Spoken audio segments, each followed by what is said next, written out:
To the Right Honourable Francis Earl of Huntington by Mark Akenside, I the wise and great of every clime, through all the spacious walks of time, where'er the Muse her power displayed, with joy have listened and obeyed. For taught of heaven, the sacred 9 persuasive numbers, forms divine, to mortal sense impart, they best the soul with glory fire, they noblest counsels, boldest deeds inspire, and high o'er fortune's rage inthrone the fixed heart. Nor less prevailing is their charm the vengeful bosom to disarm, to melt the proud with human woe, and prompt unwilling tears to flow. Can wealth a power like this afford? Can Cromwell's arts, or Marlborough's sword, an equal empire claim? No, Hastings, thou my words wilt own, thy breast the gifts of every Muse hath known, nor shall the giver's love disgrace thy noble name. The Muse's awful art, and the blessed function of the poet's tongue, ne'er shalt thou blush to honour, to assert from all that scorned vice or slavish fear hath sung. Nor shall the blandishment of Tuscan strings warbling at will in pleasure's myrtle bower, nor shall the servile notes to Celtic kings by flattering minstrels paid in evil hour, move thee to spurn the heavenly Muse's reign. A different strain, and other themes from her prophetic shades and hallowed streams, thou well canst witness, meet the purged ear, such, as when Greece to her immortal shell rejoicing listened, godlike sounds to hear the sweet instructress tell, while men and heroes throng it around, how life its noblest use may find, how well for freedom be resigned, and how, by glory, virtue shall be crowned. Too such was the Chian father's strain to many a kind domestic train, whose pious hearth and genial bowl had cheered the reverend pilgrim's soul, when, every hospitable rite with equal bounty to requite, he struck his magic strings, and poured spontaneous numbers forth, and seized their ears with tales of ancient worth, and filled their musing hearts with vast heroic things. Now oft, where happy spirits dwell, where yet he tunes his charming shell, oft near him, with applauding hands, the genius of his country stands. To listening gods he makes him known, that man divine, by whom were sown the seeds of Grecian fame, who first the race with freedom furred, from whom Lycurgus Sparta's sons inspired, from whom Platjon palms and Cyprian trophies came. O noblest, happiest age, when Aristides rulled, and Cimon fought, when all the generous fruits of Homer's page exulting Pindar saw to full perfection brought.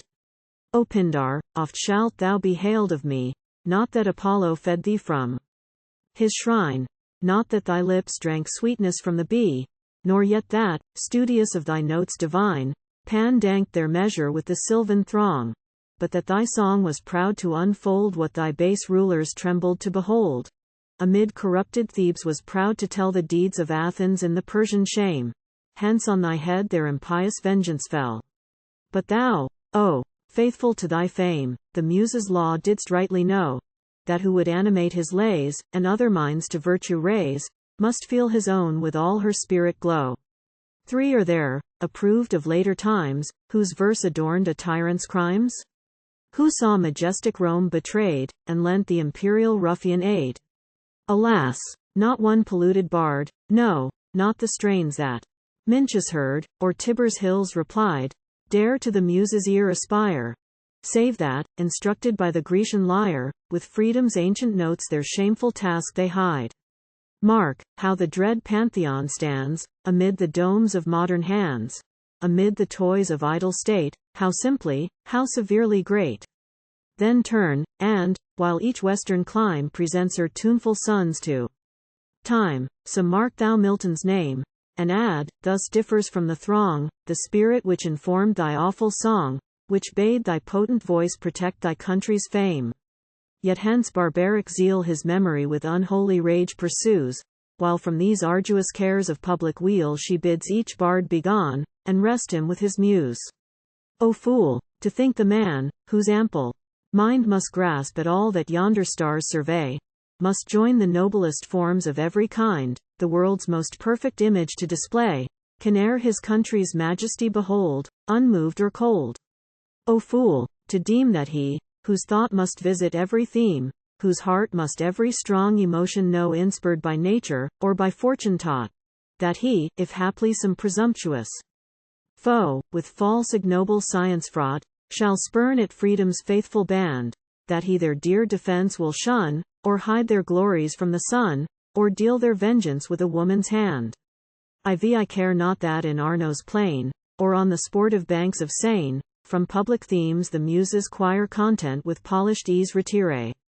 Where priests the studious head command, where tyrants bow the warlike hand to vile ambition's aim, say, what can public themes afford, save venal honors to an hateful lord, reserved for angry heaven and scorned of honest fame? But here, where freedom's equal throne to all her valiant sons is known, where all are conscious of her cares, and each the power that rules him shares, here let the bard, whose dastard tongue leaves public arguments unsung, bid public praise farewell. Let him to fitter climes remove, far from the heroes and the patriots' love, and lull mysterious monks to slumber in their cell. O Hastings, not to all can ruling heaven the same endowments lend, yet still doth nature to her offspring call, that to one general wheel their different powers they bend, unenvious. Thus alone, though strains divine inform the bosom of the Muses' son, though with new honors the patrician's line advance from age to age, yet thus alone they win the suffrage of impartial fame. The poet's name he best shall prove, whose lays the soul with noblest passions move. But thee, O progeny of heroes old, thee to severer toils thy fate requires, the fate which formed thee in a chosen mold, the grateful country of thy sires, thee to sublimer paths demand, sublimer than thy sires could trace, or thy own Edward teach his race, though Gaul's proud genius sank beneath his hand. From rich domains and subject farms, they led the rustic youth to arms, and kings their stern achievements feared, while private strife their banners reared. But loftier scenes to thee are shown, where empire's wide established throne no private master fills, where, long foretold, the people reigns, where each a vassal's humble heart disdains, and judgeth what he sees, and, as he judgeth, wills. Here be it thine to calm and guide the swelling democratic tide, to watch the state's uncertain frame, and baffle faction's partial aim, but chiefly, with determined zeal, to quell that servile band, who kneel to freedom's banished foes, that monster, which is daily found expert and bold thy country's peace to wound, yet dreads to handle arms, nor manly counsel knows. 'Tis highest heaven's command, that guilty aims should sordid paths pursue, that what ensnares the heart should maim the hand, and virtue's worthless foes be false to glory too. But look on freedom, see, through every age, what labors, perils, griefs, hath she disdained. What arms, what regal pride, what priestly rage, have her dread offspring conquered or sustained. For Albion well have conquered. Let the strains of happy swains, which now resound where Scarsdale's cliffs the swelling pastures bound, bear witness. There, oft let the farmer hail the sacred orchard which embowers his gate, and show to strangers passing down the vale, where Candish, Booth, and Osborne sat, when bursting from their country's chain, even in the midst of deadly harms, of papal snares and lawless arms, they plan for freedom this her noblest reign. This reign, these laws, this public care, which Nassau gave us all to share, had ne'er adorned the English name, could fear have select freedom's claim. But fear in vain attempts to bind those lofty efforts of the mind which social good inspires, where men, for this, assault a throne, each adds the common welfare to his own, and each unconquered heart the strength of all acquires. Say, was it thus, when late we viewed our fields in civil blood embrued? When fortune crowned the barbarous host, and half the astonished isle was lost? Did one of all that vaunting train, who dare affront a peaceful reign, durst one in arms appear? Durst one in councils pledge his life? Stake his luxurious fortunes in the strife? Or lend his boasted name his vagrant friends to cheer? Yet, Hastings, these are they who challenge to themselves thy country's love, the true, the constant, who alone can weigh what glory should demand, or liberty approve. But let their works declare them. Thy free powers, the generous powers of thy prevailing mind, not for the tasks of their confederate hours, lewd brawls and lurking slander, were designed. Be thou thy own approver, Honest praise oft nobly sways ingenuous youth, but, sought from cowards in the lying mouth, praise is reproach. Eternal God alone for mortals fixeth that sublime award. He, from the faithful records of his throne, bids the historian and the bard dispose of honor and of scorn, discern the patriot from the slave, and right the good, the wise, the brave, for lessons to the multitude unborn.